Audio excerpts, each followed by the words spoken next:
Ауаға, естідің бе соңғы ақпарды? Қаралып жатыр дейді заң қатпарлы, халқыңа талдап бәрін, турасын айт, талқаға түсіп жатқан тармақтарды. Бәйгеде топтанаты озған аға, сорақы бапты тоқтат, созбалама. Ондай заң керек емес мына маған, өз сөзім өтпесе кер, өз балама. Бұзықтық болмаған соң бұрын қанда, безбейсің қызыңнан да, ұлыңнан да. Бұл заңның түп тамыры қайдан шықты? Қазақты құрту үшін құрылған ба?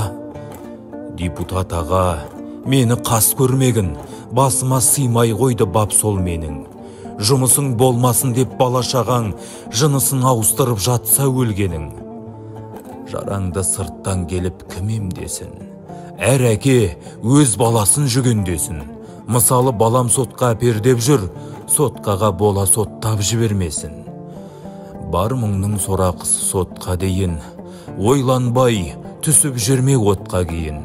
Бетаулақ қабылданса осы баптар, өзіңе салдыра бер қарттар үйін.